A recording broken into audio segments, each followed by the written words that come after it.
Olá, pessoal, sejam bem-vindos à nossa live do Future Forward, uma iniciativa da equipe Megazord 7563.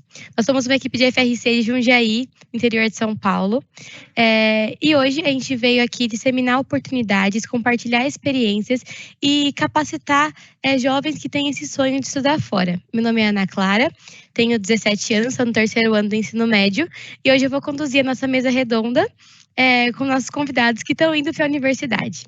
Então, espero que vocês gostem, que ajudem vocês. Depois, quando assistindo essa live, vocês podem enviar perguntas. Nós vamos deixar disponível os contatos do Megazord para vocês poderem entrar em contato. Né? A nossa equipe é muito envolvida com a educação e principalmente com isso de estudar no exterior. Nós temos 2 aluminais que estão indo para fora, a Gi e o Walter. E o Walter vai falar com a gente hoje também.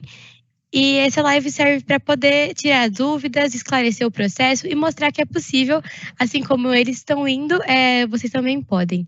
Então, espero que vocês gostem do evento.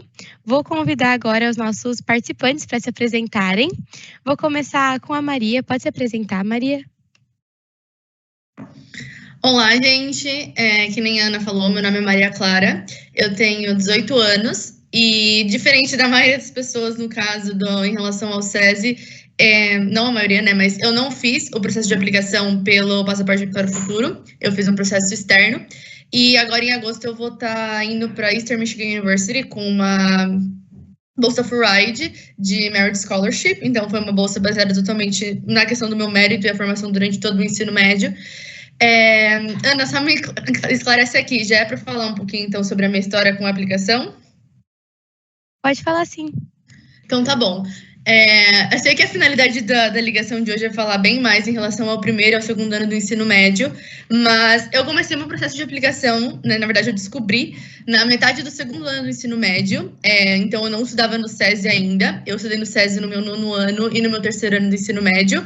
No caso, no 9º eu entrei faltando uma semana para começar a pandemia, então acabou que eu não consegui criar relações com as pessoas, então não era um ambiente onde eu me sentia super acolhida, enfim, não foi o melhor ano acadêmico da minha vida, vamos dizer assim. Então eu voltei para minha antiga escola, eu estudava no Objetivo, então eu fiz o primeiro e o segundo ano do ensino médio lá.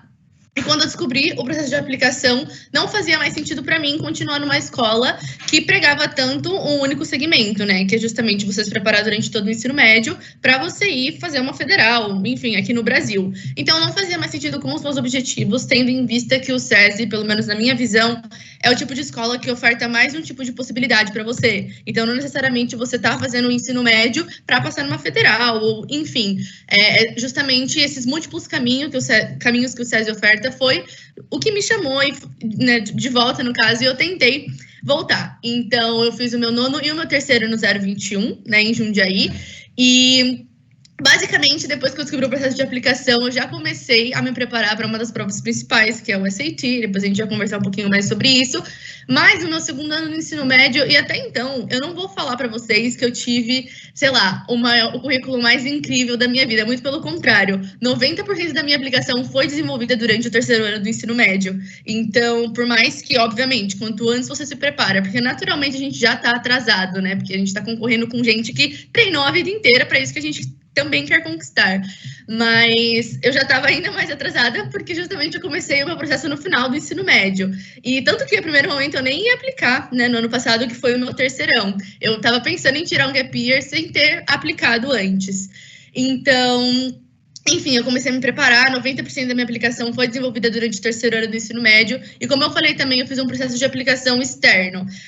O Passaporte para o Futuro foi lançado no meu 3º, só que eu nunca me interessei pelas áreas que o SESI, né, estava ofertando passaporte, então mais a área da indústria, de tecnologia, de engenharia, e eu acabei, né, eu vou, no caso, mais para a área da comunicação, de relações públicas, gerenciamento, liderança, enfim. Então, Eu fiz o processo por uma mentoria de aplicação, pode ser que alguns de vocês conheçam. Eu sei que o João Lucas fez um evento, inclusive, com eles, pela The Dream School, chama TDS, né? E é uma mentoria paga, onde basicamente você aprende tudo sobre o processo de aplicação. Então, existe uma plataforma onde tem todas as aulas explicando como NEP, os testes de proficiência, School Profile, cartas de recomendação, enfim, todos os componentes que são necessários para você durante a sua aplicação. E foi exatamente por aí que eu fiz o meu processo. Então, quando eu descobri em 2022, na verdade eu descobri pelo SAT e depois eu fui parar na TDS em agosto. E no caso, estou lá até hoje. Hoje em dia eu virei, trabalho lá no caso, virei host de Dream Talk. Um pouquinho depois do João fazer a dele, eu assumi o cargo do entrevistador dele. Então, basicamente, essa foi a minha relação com o processo. Eu apliquei para 20 faculdades. Uma delas eu nunca ouvi falar, tipo, eu apliquei, a faculdade nunca mais me respondeu. Eu passei em 9 faculdades, em outras 9 eu não passei. E, bom, basicamente é isso. Espero que eu tenha coberto a maioria. Depois a gente vai falar um pouquinho mais sobre cada fase do processo. Legal, Maria, muito obrigada. Gostaria de convidar agora o nosso próximo participante, que é o João Lucas, para se apresentar. Contar um pouquinho da sua história, para onde você está indo. Perfeito, Ana, muito obrigado. Gente, perdoa minha voz, é porque estou um pouquinho gripado, mas meu nome é João Lucas Oliveira Silva, eu tenho 18 anos, eu sempre fui do SESI, então desde o meu primeiro ano até o terceiro ano do ensino médio, eu fui do SESI 357 de Mococa, e sim, eu comecei no application um pouco antes, então eu já ia aplicar antes do passaporte para o futuro, e aí chegou o passaporte bem no meu ano, e eu acabei passando o passaporte e utilizando o passaporte como meio também para passar fora. Mas a minha mentoria principal era o Lala Universe Placement, que era uma mentoria da Lala, não sei se vocês conhecem, a Academia de Liderança da América Latina. E eu já estava aplicando com eles, e aí eu acabei encontrando o passaporte e acabou juntando essas duas mentorias incríveis. E hoje eu estou indo fazer graduação na Universidade de Harvard, em Boston, nos Estados Unidos, que eu vou estar fazendo governo, ciência da computação, lá. E a minha história com a application ela é um pouquinho, eu falo, não velha, mas ela é intrínseca, ela tem suas idades antigas, bem contida, assim, a ideia de uma application dentro de mim. Eu tive a noção da application no primeiro ano do ensino médio, mas eu falo que eu já me preparava, assim, eu diria, porque eu falo que eu queria estudar fora, assim, nessa época eu queria fazer medicina, acho que todo mundo já pensou em fazer medicina alguma vez na vida, e quero fazer medicina em Oxford, quero fazer medicina em Harvard, aí você descobre que, na verdade, medicina é pós-graduação, não é graduação, mas você tinha sempre essa ideia de que você quer fazer graduação fora. Eu comecei a ter essa ideia, tipo, no meu 7º ano, então, 7º, 8º ano, eu já tava ali com a minha cabeça, quero passar na USP, quero fazer medicina na USP, mas quem sabe fazer medicina em Harvard, fazer medicina em Oxford. E desde aquela época eu sempre me engajei muito dentro da sala de aula, sempre fiz atividades extracurriculares desde essa época, sempre me engajei muito com as minhas notas, então quando eu precisei igualar meu GPA por não fazer o SAT, eu já estava, tipo, muito estabelecido com essa pressão de tirar boas notas, porque isso começou no 7º ano da ideia de que eu precisava ter boas notas, que eu precisava ter uma boa classificação dentro da sala de aula, que era uma pressão minha que eu criava, e eu acho que isso me acabou muito quando eu tive consciência do processo e eu percebi que de tudo aquilo que eu vinha construindo no meu ensino fundamental poderia me auxiliar na aplicação para fora. Mas eu criei consciência e falava assim, nossa, quero estudar fora, vou aplicar para fora. No final do meu primeiro ano, início do 2º ano, então ali, quando voltou às aulas, já tinha essa ideia de que preciso me dedicar agora porque eu quero estudar fora. E Harvard sempre foi meu dream college. Eu pude visitar a universidade 2 vezes para participar de simulações da ONU com o apoio do SESI. E eu falo que é um lugar, tipo, é um lugar mágico, surreal, a sensação que eu tive lá quando eu visitei. E, sempre foi meu dream college, sempre foi a minha universidade dos sonhos e deu certo, então tenho muito a agradecer ao SESI que me auxiliou nesse processo. E é isso de forma geral. Durante meu ensino médio me engajei muito com simulações da ONU, que é a minha atividade extracurricular principal, mas eu também participei da robótica, eu participei de Olimpíadas Científicas, eu fiz alguns esportes, mesmo que eu não seja uma pessoa muito esportiva, mas fiz alguns esportes. Mas simulações da ONU sempre foram centro do meu currículo, então eu pude participar das simulações de Yale, de Harvard, de Cornell, por causa das simulações.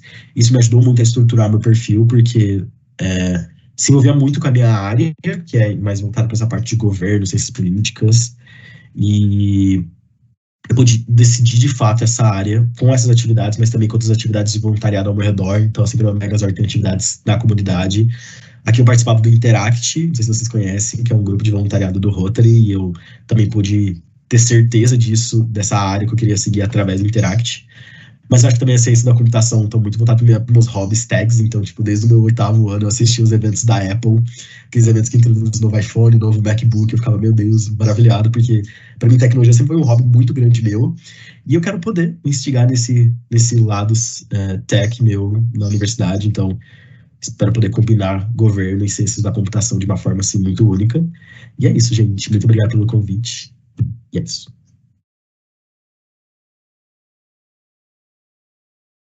Muito legal, João. Muito obrigada por compartilhar essa história. Agora eu queria ouvir um pouquinho da história do Walter, que é alumni do Megazord. Para onde você está indo? Como foi seu processo? Bom dia a todos. Primeiramente, muito obrigado pelo convite. Poder estar compartilhando um pouquinho da experiência minha com o processo do application e todo esse processo do passaporte para o futuro. Como a Ana já introduziu, eu sou o Walter, eu tenho 18 anos. Desde o 5º ano, eu estou na rede SESI. Fui para o SESI de Jundiaí, onde eu me formei no ensino médio no 7º ano. E, diferente um pouco dos outros convidados, a ideia de estudar fora do país acabou vindo para mim no ano passado com a possibilidade do passaporte para o futuro. Antes, a ideia de estudar no exterior, ela acabava sendo um pouco distante, muito pela questão financeira. Estudar fora é caro, né? As universidades, elas cobram um valor bem exorbitante, se for ver bem, até mesmo para quem mora nos Estados Unidos. Então, a gente que está tendo que converter ainda, não fica muito fácil. Mas, graças ao SESI, ano passado teve a possibilidade do passaporte para o futuro, que é uma bolsa única. Dentro do processo de application, a gente vai conhecendo outros processos de bolsa, outros processos de aplicação, e a cobertura que o SESI está oferecendo dentro desse programa, ele é realmente fora da curva. Então, eles estão custeando 100% da sua graduação. A graduação ela tem que ser feita dentro de algum processo da área da indústria, então engenharia, tecnologia, inovação. Porém, eu considero que é um processo muito, muito acima da média. A ideia de estudar fora do país, ela começou ano passado junto com o processo, mas também com a experiência que eu tive na robótica. Então, sou alumni da Megazord, participei no ano de 2022 até 2023, e dentro dessa experiência tive a oportunidade de competir fora do país. Então, a gente teve torneios em Kansas e também em Houston, e isso foi muito importante para mim para poder ter esse acesso a essa outra cultura, a esse novo modelo de conhecimento. E foi importante também para abrir essa possibilidade de estudar fora. E mais do que isso, foi uma base muito importante de extracurricular na hora de fazer as aplicações. Então, como depois a gente vai estar explicando um pouco melhor, mas dentro do processo de aplicação, uma das partes mais importantes é a questão do extracurricular, como você se dedica fora da escola. Claro que seu desempenho acadêmico ele é extremamente importante, como o João citou, o GPA ele é extremamente válido. O GPA é a média que você tem como estudante, e algumas não todas as universidades exigem essa média, claro, uma diferente da outra, mas no geral você tem que ser um bom estudante, mas também ter alguma atividade extracurricular, alguma maneira que você contribua com a sociedade, alguma atividade que você se engaje fora do período da escola. E a robótica foi um extracurricular fortíssimo que eu tive. Então, dentro da Megazord, a gente estava envolvido em projetos sociais que usavam de ciência e tecnologia para atingir a sociedade, a comunidade nossa, e também a questão, por ser uma competição de robótica, a área de engenharia. Então, durante esse meu último ano foi onde tudo começou um pouco a deslanchar, algumas ideias começaram a aparecer. Eu estou indo para a Universidade de Delaware, estou indo cursar o curso de Engenharia Química. Delaware é uma região muito boa nos Estados Unidos, voltada para essa área da indústria química, e a universidade ela é realmente muito forte nessa área. e a engenharia química ela veio meio um pouco da mistura das competições que eu tive na robótica, esse contato com a engenharia, e também com o Senai. Então, antes não era obrigatório, como hoje no novo ensino médio, mas eu fiz o curso técnico do Senai em plástico, e também por conta desse contato com a indústria e também da área do meu curso técnico, que é plástico, uma área muito ligada à química, foram áreas que eu fui criando gosto, e as coisas foram se trilhando para que eu conseguisse estar fazendo essa graduação no exterior.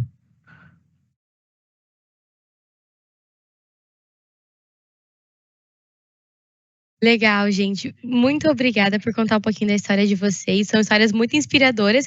E o legal é que são histórias diferentes, né? Então, são perfis diferentes que mostram pra gente que, independente, né, do seu contexto, existe possibilidades pelo SESI, por fora do SESI, se preparando no terceiro, se preparando desde antes. Isso é muito legal. A gente tem mais um participante, mas ele está com alguns problemas técnicos. Então, eu vou começar com as perguntas. A primeira pergunta que eu queria fazer para vocês era em relação a desafios. A gente sabe que toda jornada vai ter seus desafios. E eu queria saber qual foi o maior desafio na application que vocês enfrentaram. Vamos começar na mesma ordem. Pode ser com você, Maria.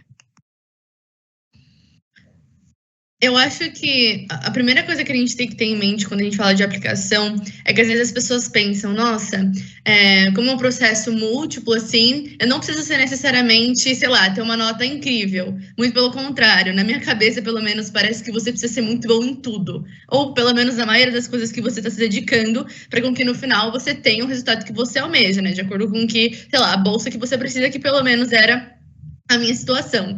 Então, eu vou ser bem sincera, eu sofri muito com duas coisas na aplicação, e a primeira delas, que foi a mais frustrante para mim, no caso, foi o SAT, porque, gente, vocês não estão entendendo o tanto que eu estudei para essa prova. Eu estudei por 1 ano, tipo assim, todo dia acordando 5 horas da manhã para estudar para essa prova, todo dia. Então, por exemplo, né, eu comecei a estudar em agosto de 2022 e eu ia fazer a prova em agosto de 2023, que foi exatamente isso que eu fiz. Então, só para a galera que está vendo a live ter uma noção, né, quando for assistir gravado, o SAT é como se fosse o Enem americano, só que ao invés de ter todas as matérias do ensino médio que a gente está acostumada, só tem 2, que é matemática e inglês. E é uma prova adaptativa, onde, por exemplo, são 2 módulos de cada matéria. No primeiro módulo de inglês e no primeiro módulo de matemática, é como se eles tivessem uma noção, entendeu? De onde você tá, porque daí o segundo módulo vem adaptado de acordo com quão bem você foi no primeiro. Então, é uma prova online, você vai até uma escola internacional com o seu computador, apesar, né, de ser no computador, que nem eu falei, é presencial. E, enfim, basicamente é isso. Então, eu estudei muito, tipo, eu segui um cronograma certinho, né? Lá na The Dream School eu vou falar TDS, porque é mais fácil. Então, eu participava tanto da TDS quanto uma outra escola preparatória do SAT, que chamava Super Escola de Gênios. Não existe mais hoje em dia, né? Não tem mais turmas, mas enfim. Então, tinha um cronograma de 48 semanas certinho, com quando fazer simulado, quando você, né, tem que ver cada matéria, enfim.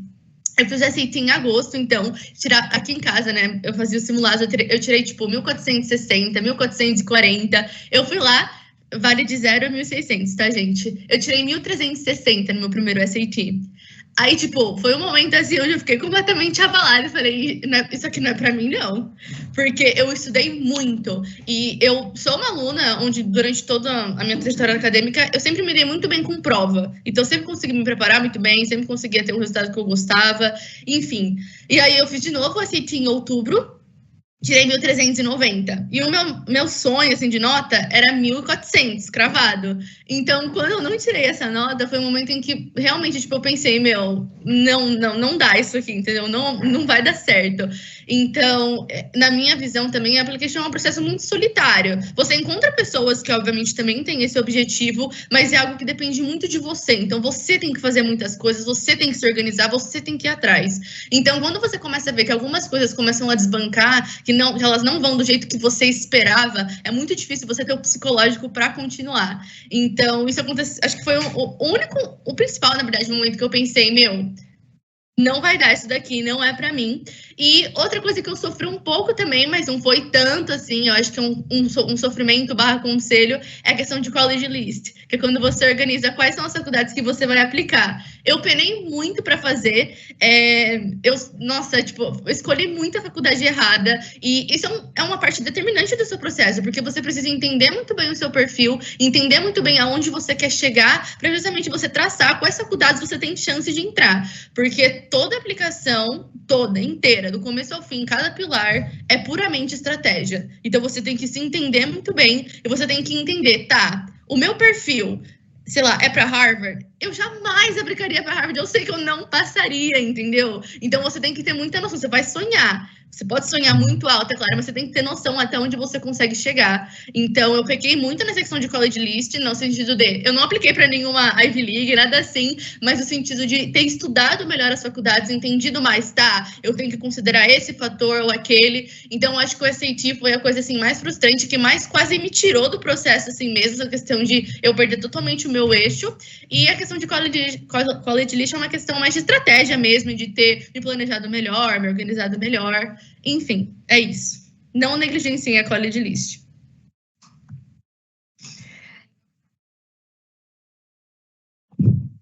Nossa, Maria, realmente, essa parte da SAT eu também acho que é a parte mais complicada, assim, até o momento, né?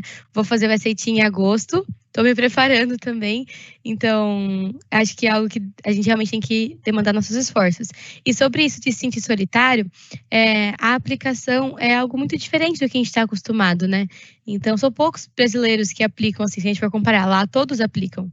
Então, eles são acostumados com isso. Agora, se a gente quer aplicar, é algo bem fora da curva. Então, encontrar pessoas e estar em uma comunidade é essencial. Eu falo por mim também, na mentoria que eu faço o Prep Program da Fundação Estudar, e ter amigos que realmente estão com você para tudo, no application, então junto com você nos desafios que está passando, é realmente essencial. E para você, João, qual foi seu maior desafio?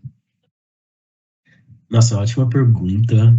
Eu acho que teve vários de forma geral.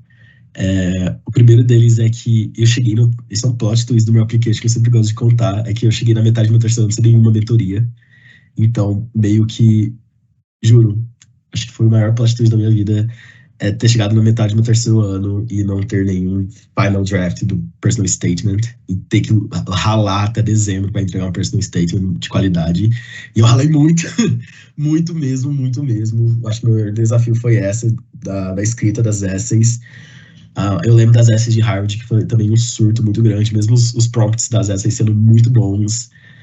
Foi muito difícil eu ter uma lógica nas essays, e aí eu penei muito com o meu mentor do University Placement, tipo, tinha dia que eu acordava 8 da manhã no domingo, ficava até, tipo, meio-dia com ele conversando, escrevendo uma essay e não saía nada, porque eu vejo isso agora porque eu já passei pelo processo, mas naquela época tem uma coisa nas essays, uma coisa que me falam e que a gente precisa botar em prática nas essays é que as pessoas não estão dentro da nossa cabeça.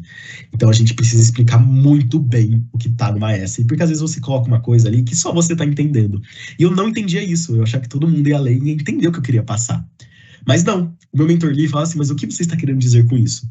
E foi uma lição que eu aprendi, que eu ouvi no vídeo de uma menina que tá fazendo direito em Ford. Não sei se vocês conhecem a Roberta Frossard, eu amo ela.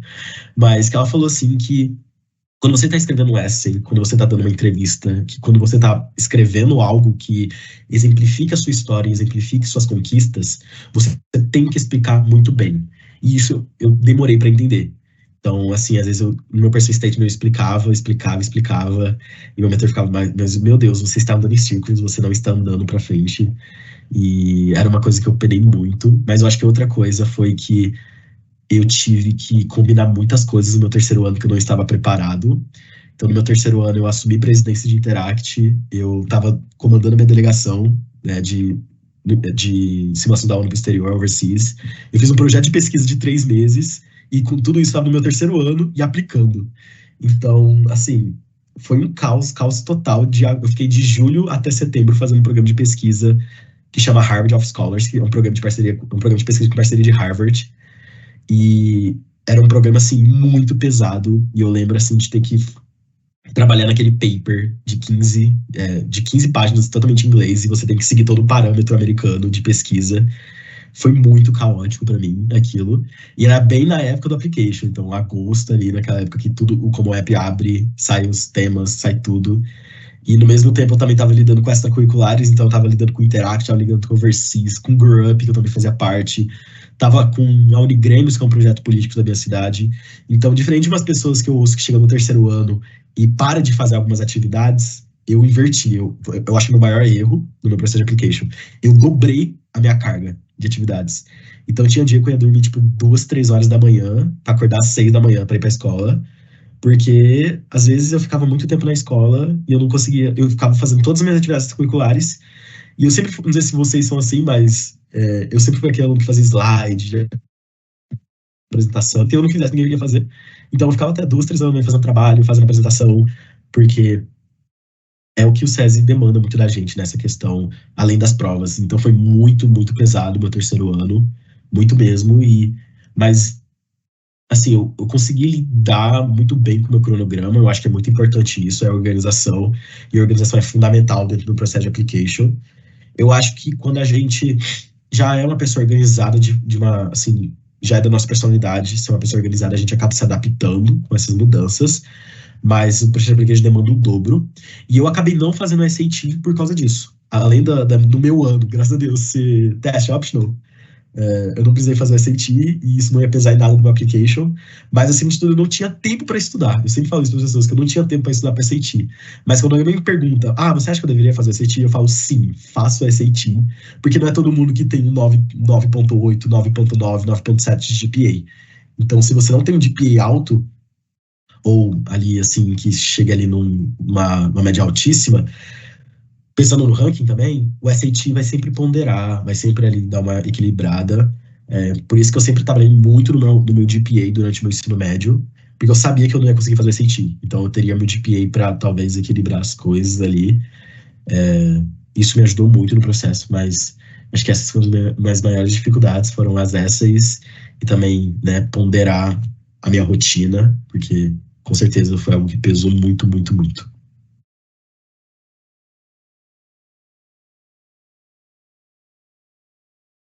Realmente, essa parte da organização é muito importante, porque são muitas coisas, né? A gente, se for comparar, em vestibulares, com tipo 1000 coisas na aplicação, se não tiver organização, a gente surta. Então, realmente, acho que uma dica muito importante que você deixou é sobre essa organização. Agora, o Walter, queria saber qual foi seu maior desafio.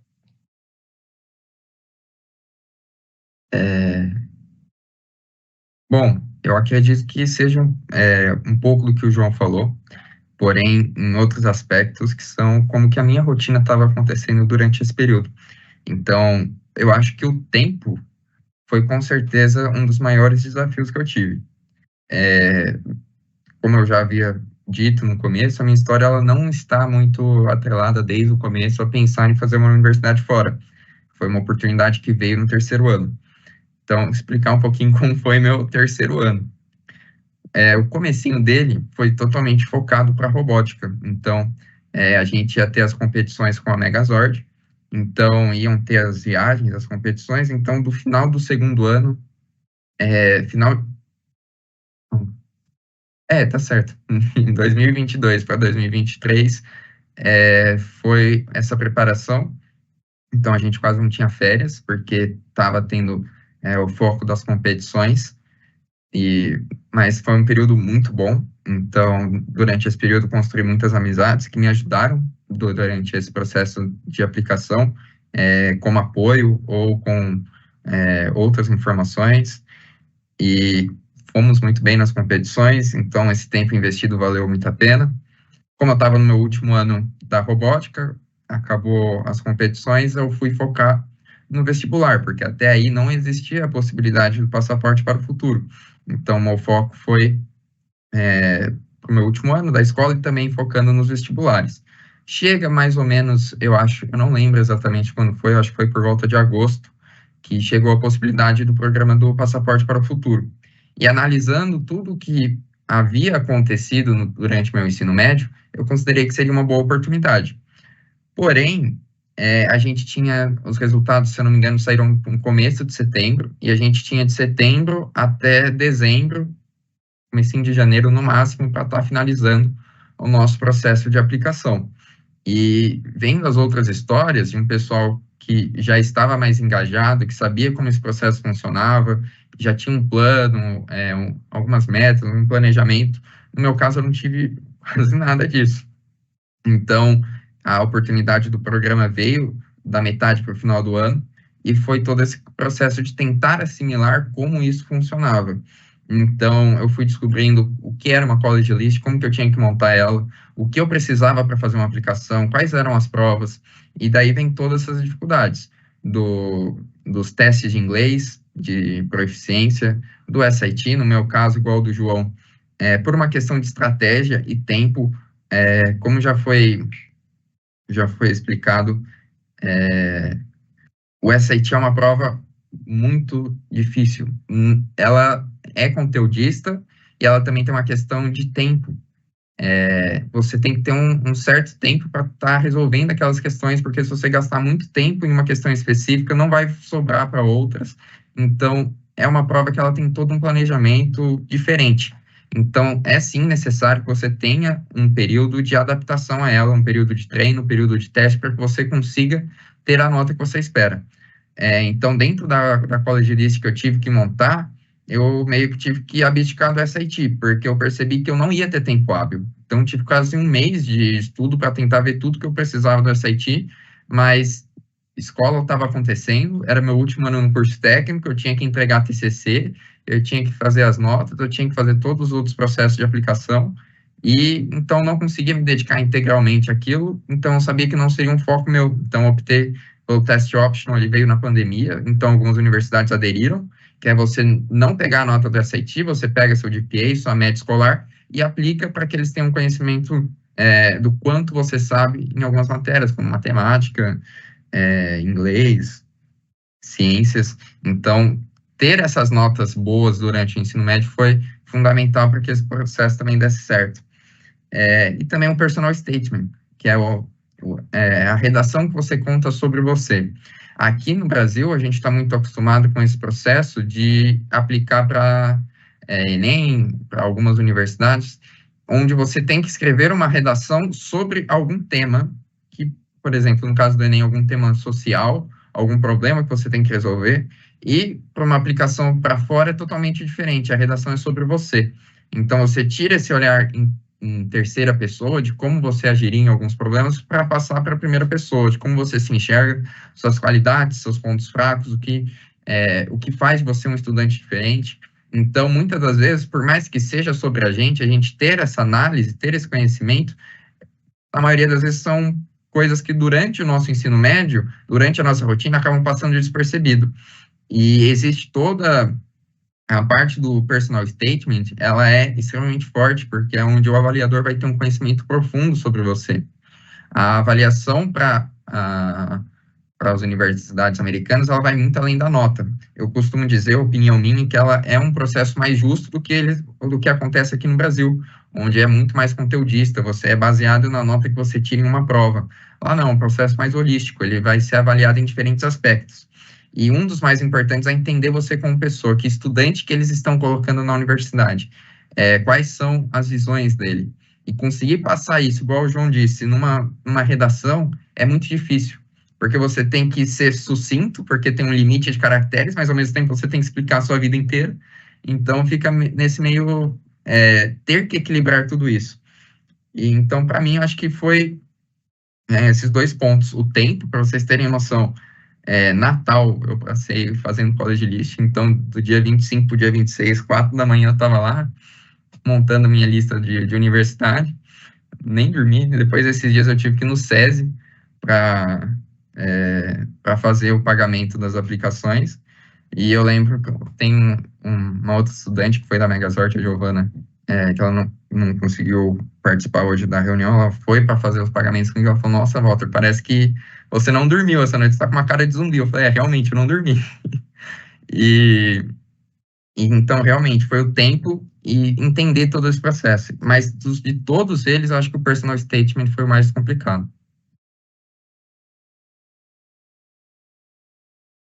Realmente, são pontos diferentes, mas que todos são muito importantes, né? Mas O importante é que vocês superaram todas as dificuldades e que deu tudo certo no final. Nosso último convidado chegou. Oi, Breno, tudo bem? Você pode se apresentar, contar um pouquinho da sua história? E aí já emenda essa pergunta que eles responderam, conta aí sua história e depois fala aí um desafio grande que você teve na aplicação. Bom dia, pessoal. Primeiramente, gostaria de pedir desculpas pelo transtorno, teve um problema com a minha câmera. O dia não detectava ela, mas agora tá tudo certo. Então, eu sou o Breno, eu vou fazer ciência de dados na ASU, que é Arizona State University. Já vou viajar na quarta-feira. E, enfim, o processo de aplicação também foi uma coisa muito nova, que até o 45 minutos do segundo tempo não planejava aplicar para nenhuma universidade no exterior. Estava tudo certo para fazer toda a aplicação aqui no Brasil. E, enfim, todo aquele processo tradicional de estudar para vestibular, com aquela rotina, e prestar Enem, enfim. E aí veio o Passaporte para o Futuro, fiquei sabendo no meio de setembro, e já tinha que ter a aplicação pronta com SAT, fazer o teste de inglês, tudo, em dezembro. O próprio Walter lembrou muito bem, no dia 26 de dezembro a gente estava fazendo pagamento para as universidades. Então, foi um processo muito novo para a gente, e acredito que justamente por essa insegurança poderia ter tido outras oportunidades, enfim, de ter aplicado para outras universidades, mas também no final acabou dando tudo certo. O processo foi um pouco novo para todo mundo, mas também foi muito enriquecedor. Conheci bastante gente nesse processo e um processo de superação, sem dúvida. Para estudar para o SAT foi uma coisa que eu não estava acostumado, porque normalmente a gente estuda para todas as matérias, mas aí tive que focar os estudos em matemática e inglês, e para realizar isso foi uma coisa muito bacana ter descoberto o Khan Academy, que lá tem todas as matérias, tudo, e é oficial do SAT. Então, vamos dizer assim, você fazendo todas aquelas aulas e os testes que eles dão, que são tirados do próprio SAT, já ajuda muito. E é um conteúdo oficial, então você vai estar fazendo um teste que é recomendado pelo próprio teste, que é quem organiza tudo isso é o Blue Book, junto com o SAT. E esse aplicativo Blue Book também você consegue fazer um simulado, como se você estivesse no SAT mesmo. E é esse aplicativo que você usa no dia para fazer a prova. Você leva seu computador no dia e abre esse aplicativo. Então, se você fizer esse simulado, você já vai estar tendo uma boa ideia de como é esse teste. Enfim, também fiz o teste de inglês do Duolingo, que é um teste que a gente também não estava acostumado, a gente teve que aprender, mas também deu tudo certo. Que é basicamente, você também consegue ter um simulado no próprio site do Duolingo, e se você tem uma boa ideia do inglês, ele não é um teste tão rigoroso como o TOEFL ou o teste de Cambridge, mas ele dá uma boa ideia de onde o seu inglês está. Ele combina as áreas das 4 áreas que a gente está acostumado: speaking, reading, writing e listening. E você consegue ter uma ideia de onde você está no inglês, e é um teste oficial que as universidades estão pedindo. Cada vez mais tem uma flexibilização desses testes. Então, a partir da pandemia, o teste optional, o teste do Duolingo, que é esse teste do TOEFL, e o teste do Duolingo você faz na sua própria casa, que é um pouco mais flexível, ajuda bastante. Ele é mais barato, você consegue pedir também a isenção da taxa para fazer ele, e aí você consegue ter mais de uma tentativa nesse caso, se você fizer com isenção da taxa. Enfim, são várias opções que estão sendo abertas. E eu também tive que fazer o personal statement, como já disseram, que é uma parte importante da aplicação. Eu sempre fui um aluno aplicado e tirava boas notas na prova, tive bastante questão de honors na robótica. Assim, não fui tanto destacar na robótica como pessoa da Megazord, mas dava para utilizar. A questão de Olimpíadas acadêmicas também. E mais importante de tudo isso, para além disso, o aplicador quer ver quem você é como uma pessoa. Ele quer saber que valores você tem e da maneira como você conta isso. A gente está sempre acostumado com aquele processo de redação do Enem, tem que ser objetivo, 4 parágrafos e tal, uma pessoa, um dado importante, mas o personal statement é uma coisa muito pessoal, então é um processo de autoconhecimento muito importante, de você ver quais são valores importantes e como contar isso. Para vocês terem uma ideia, se vocês colocarem no Google John Hopkins Essays That Worked, ou seja, se eu pesquisar no Google John Hopkins as redações que funcionaram, você tem as redações mais variadas possíveis. Daí a gente colocou uma receita de arroz até playlist do Spotify. Então é uma coisa muito aberta, uma coisa muito pessoal, e ao mesmo tempo que é muito interessante você ter esse processo, uma coisa que é extremamente difícil. Você tem que ser destacado de uma maneira que é simples, já que o Admission Officer ele vai olhar para a sua redação de maneira muito rápida, ele quer ter uma impressão, ao mesmo tempo que é muito pessoal, de que você teve, você conseguiu passar as suas ideias, então tem que ser uma coisa muito bem feita, uma coisa muito bem pensada. Acredito que é isso.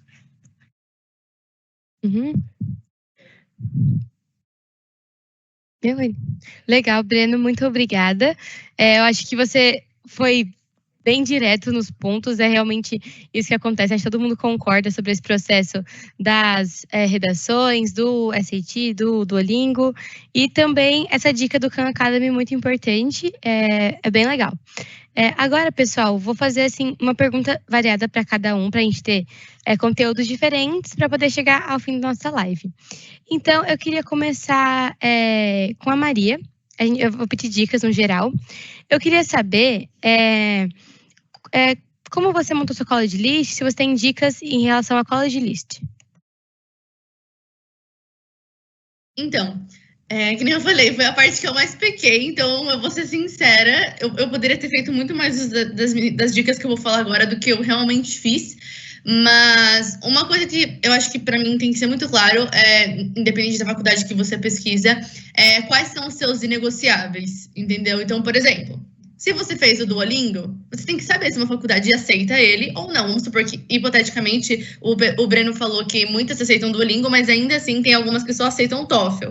Então, vamos supor, você adora uma faculdade, mas ela aceita só o TOEFL, então você já tem que eliminar ela de cara. Então, para mim, a primeiro momento tem que ter muito claro quais são os seus inegociáveis. Então, sei lá, que nem eu falei, o Duolingo, no meu caso, por exemplo, bolsa era um pilar inegociável. Então, eu não poderia escolher uma faculdade que não seja, sei lá, reconhecida, ou que geralmente não dá bolsa para aluno internacional. Então, na TDS, quando você aplica, eles disponibilizam para você uma planilha, onde você coloca, né, o nome da faculdade, contato, quais são, tipo, qual é a mínima nota do SAT, qual é a mínima nota do DET. Então, outra coisa que eu também recomendo é você ter muito claro quais são as características de cada faculdade. Então, sei lá, que nem eu falei, essa questão do SAT, do Duolingo, se você vai usar essas notas, então você precisa saber o que a faculdade pede, qual é o mínimo que ela tá te pedindo. E, além disso, eu acho que também as questões mais de escolha mesmo, né? Então, sei lá, eu não me vejo estudando numa faculdade que é no meio do nada. Então, eu não vou escolher, sei lá, Dartmouth, que é uma faculdade que está numa cidade pequenininha e que é rodeada só por floresta, entendeu?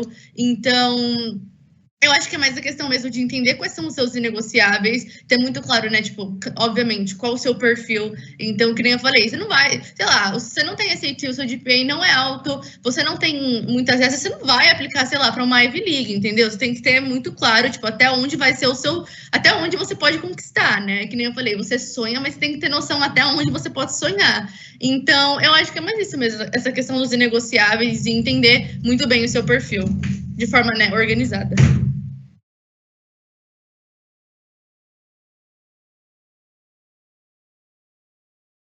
Legal, Maria, muito obrigada.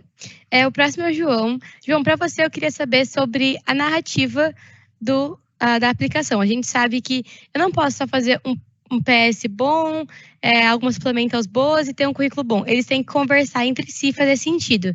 Queria saber como você construiu sua narrativa e integrou as áreas na aplicação. Perfeito, Ana. Eu acho que, primeiramente, eu acho que a narrativa é fundamental dentro das nossas essays. Pensando em algumas Ivies, principalmente Harvard, você não precisa ter descoberto a cura do HIV, necessariamente, para passar lá, mas eu acho que uma boa narrativa nas essays é fundamental para você ter, talvez, a chance de entrar numa Ivy League, por exemplo. Narrativa é fundamental, acho que acima de tudo. Então, além das extracurriculares, além das honors, você precisa contar uma boa história nas essays, e seja elas nas supplementals, sejam elas no personal statement, que é a essay principal. E no meu caso, eu trabalhei muito a questão de educação, então a educação sempre foi tipo, a head do meu personal statement, da minha essay em si. Eu tinha um projeto que eu cofundei, que chama Unigrêmios, né, que eu expliquei no início, que é um projeto de educação aqui da minha cidade, que ele une escolas públicas e escolas privadas a fim de aprimorar a comunidade local e aprimorar a comunidade mococa. E no meu personal statement eu pude explicar um pouquinho mais de como que esse projeto ele me inspirou a aprofundar esse projeto, a história dos meus pais, porque meus pais não têm ensino médio completo. Minha mãe só teve ensino médio depois dos 40, meu pai não tem nem ensino fundamental completo. E isso me inspirou, toda essa história, esse background familiar, me inspirou a estar dentro da Unigrêmios e perceber que a Unigrêmios poderia ser uma experiência ou um projeto revolucionário da vida dos meus pais, caso tivesse acontecido há 40 anos antes. E esse foi o tema central da minha ESA. Eu também trouxe um pouquinho das simulações da ONU e um pouquinho do meu projeto de pesquisa. Mas o head, assim, o tema principal do meu personal statement foi educação. Então, eu já tinha o que eu queria seguir. Eu tinha no background, então o que eu trataria? Eu trataria da questão familiar, de como que a educação sempre foi algo muito pautado na minha família, mesmo meus pais não tendo essa educação. E como que isso me encaminhou a fazer uma pesquisa sobre a educação da América Latina, com um programa de Harvard, mas também como isso me inspirou a criar um projeto que virou uma lei política dentro da minha comunidade.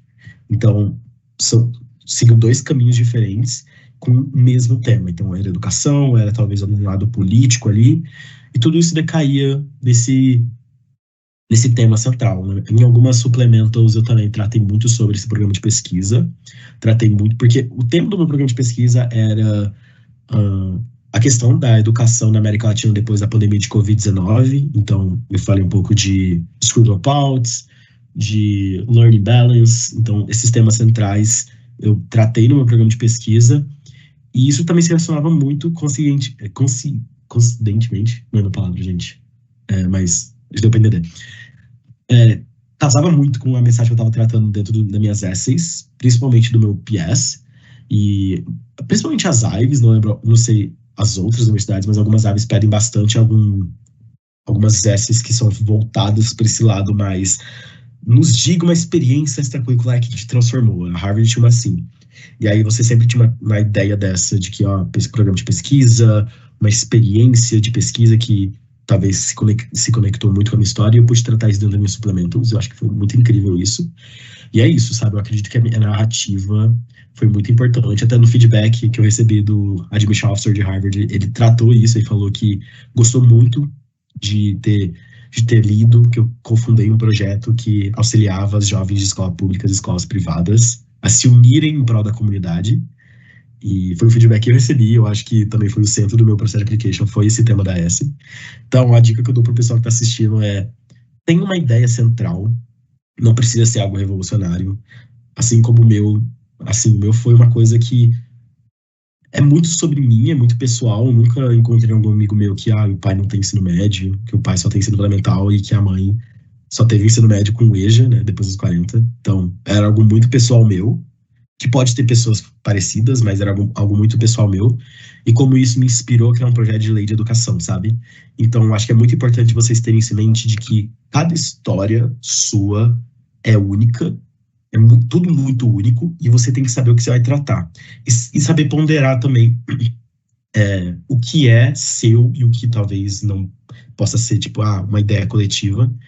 Eu acho que dentro do passaporte, a fundação trouxe um pouco disso, das tricks. Então, tomar muito cuidado com os temas. Então, às vezes, temas muito, muito centrais. Como que eu lidei quando um familiar meu pegou câncer, por exemplo. Então, esse é um tema muito central. E como que isso te inspirou? Eu acho que esse é um exemplo de S, que eu vi também em alguns exemplos de personal statements. Então, centralizar muito bem a ideia que você quer trazer e por que isso te transformou. Eu acho que é muito ideal isso. Então, se você tem acontecer algo familiar seu ou algo na sua história que acontece com muitas pessoas, igual o exemplo que eu dei, como que isso te transformou e como que isso te encaminhou a ser quem você é hoje? Então, tomar muito cuidado com isso. Então, saber ponderar isso é muito importante. Então, algo que aconteceu com você, que também pode ter acontecido com outras pessoas, igual aconteceu comigo, e igual aconteceu com a história que eu contei, mas como que isso é tipo um funil. A gente tem a base maior, e como que isso vai diminuindo até chegar em quem você é hoje. Eu acho que isso é muito, muito importante. E aí você também pode falar de uma história curricular, que só você pode ter tido, ou que só você teve experiência.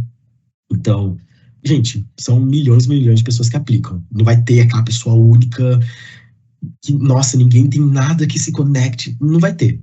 Mas você sempre vai ter uma história que sempre vai ser um quebra-cabeça muito grande, e que as peças podem ser parecidas, mas a imagem final sempre vai ser algo seu e somente seu. Então, tome muito cuidado com a história que vocês querem contar no seu personal statement. Eu acho que isso que é muito importante.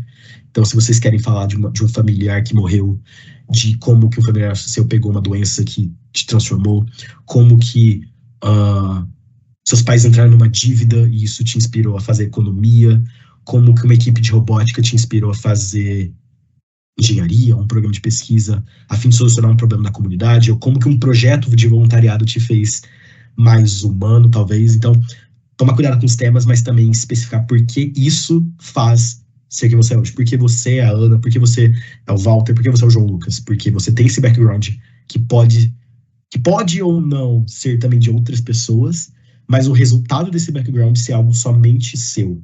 Como a trajetória da sua ES vai te mostrar como que a sua história se faz única perante das adversidades que você passou na vida. Eu acho que isso que é muito importante.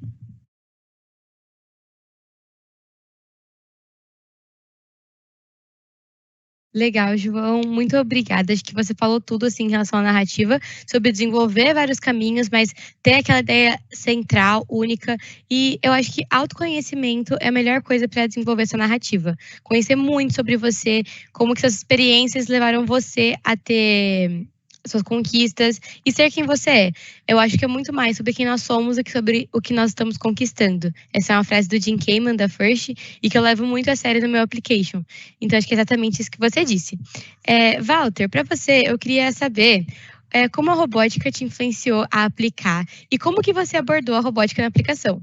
Porque, assim, a gente sabe que é algo muito amplo, a gente sabe que tem extras muito específicas, a robótica é uma extra muito específica.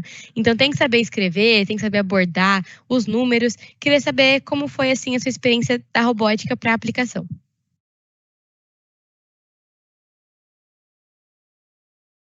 Bom, a robótica, eu acredito que ela foi um ponto essencial durante a minha aplicação, principalmente por essa questão do extracurricular. O SES, ele oferece muito bem essa questão da robótica, então você consegue se desenvolver muito bem nela. Porém, eu acho que um ponto importante para falar da robótica durante o processo de aplicação está bem linkado com o meu personal statement e contar um pouco também da sua evolução pessoal.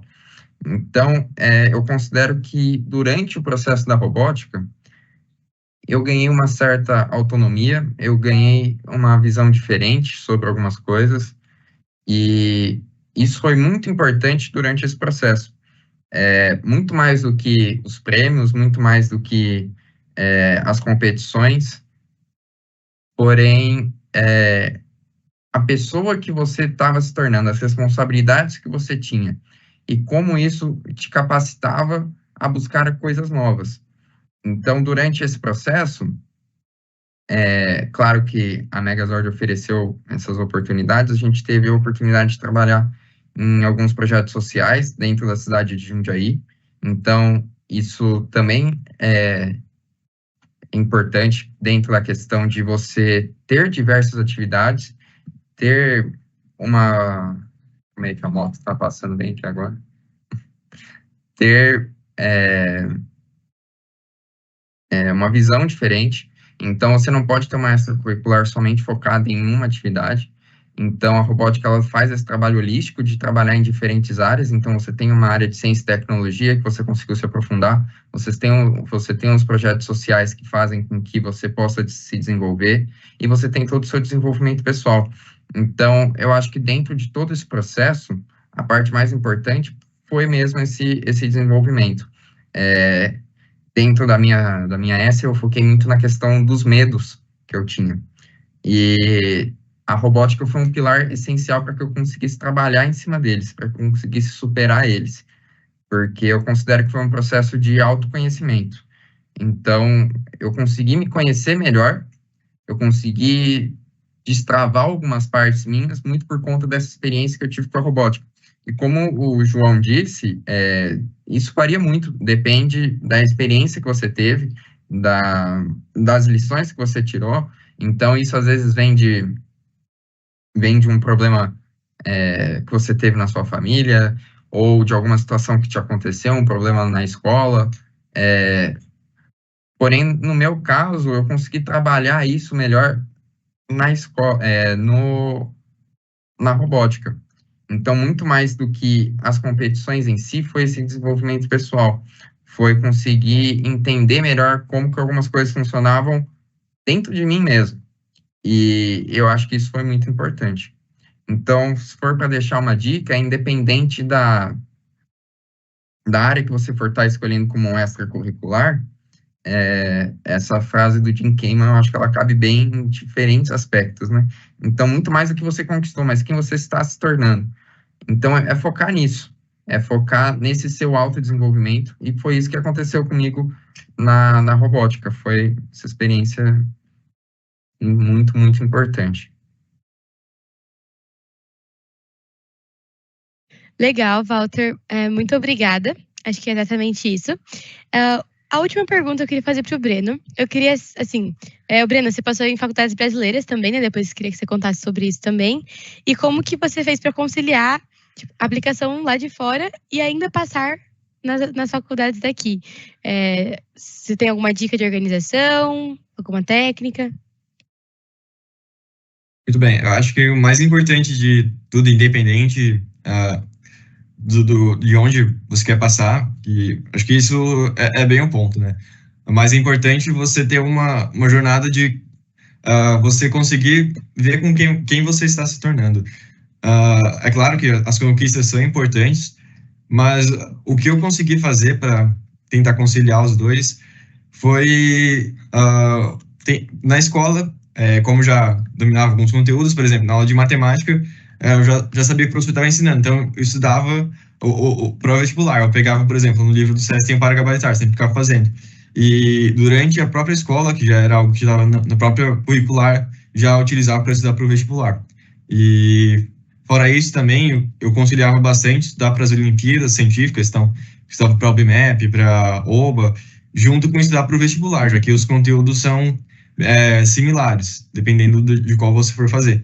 Então, eu sempre pegava questões gerais e tentava expandir elas. Então, pegava uma questão de um vestibular militar, que eu sei que vai estar um nível um pouco acima do que eu quero. Então, se eu consigo passar nesse, eu já consigo ter preparado para o vestibular. Mas isso é uma coisa muito pessoal. Então, tem gente que já vai conseguir fazer de outra maneira. Tentar se preparar para o Enem já consegue ter uma base para os outros vestibulares. Isso é uma questão que varia muito de pessoa para pessoa. E eu acho que mais importante do que tudo, uma coisa que eu ficava bastante, vamos dizer assim, entre aspas, bitolado no começo, era procurar que técnica, de que maneira. Eu acho que mais importante de tudo é começar. Você vai conseguindo ver qual técnica funciona melhor para você no caminho, o que funciona melhor para você estudar para tal vestibular, para outro. Você vai achando as maneiras, as plataformas. Enfim, o jeito certo você só consegue pela experiência. Acho que a jornada ensina bastante isso. E eu estava me preparando para o vestibular e bem no meio veio a notícia que eu tinha passado para o passaporte para o futuro. Eu não deixei de me preparar para o vestibular, mas tentei conciliar. Então, ao mesmo tempo que eu tinha um cronograma para o vestibular, mantinha esse cronograma, mas também tentava colocar ali nas lacunas, fazer um pouco de rascunho do personal statement, estudar um pouco o Common App para ver como funcionava a questão de extracurriculares e selecionar as minhas honors. Enfim, tentava fazer essa conciliação em questão de horário. E mais importante do que tudo isso, para não dizer nada, não é uma coisa fácil, com certeza, e além de tudo isso, você tem que achar um tempo para você mesmo. Acho que mais importante do que tudo isso é lembrar que você também é uma pessoa e independente de você estar se esforçando, você vai ter um tempo para descansar, mas se você não descansar, você não vai restar uma pessoa no final do dia para estudar para o próximo. Então, acho que isso é muito importante também. Falou tudo também, Breno. Concordo plenamente. Essas são dicas muito valiosas. São estratégias diferentes, né? Continuar focando nos dois, ou focar em uma só no plano A. Aquela coisa, tipo, tem o plano A e não existe plano B. Tem pessoas que são assim, tem pessoas que são mais manter o plano A, o plano B, o C, o D, o E, enfim. Mas Eu queria agradecer a todos vocês pela atenção, pelo tempo, porque assim, agregou muito, tanto para mim quanto para todo mundo que vai assistir essa live. Vocês têm muita experiência, vocês têm uma bagagem incrível, vocês têm conquistas maravilhosas que inspiram muita gente.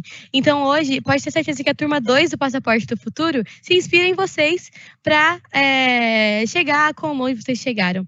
Então, muito obrigada. Gostaria de agradecer em nome do Megazord, né, a participar dessa iniciativa do nosso time e contribuir conosco também, que no final a gente tem um único objetivo de disseminar mais acesso à ciência, tecnologia, educação na comunidade. Então, muito obrigada a todos pelo tempo e por responder as perguntas. E é isso, muito obrigada.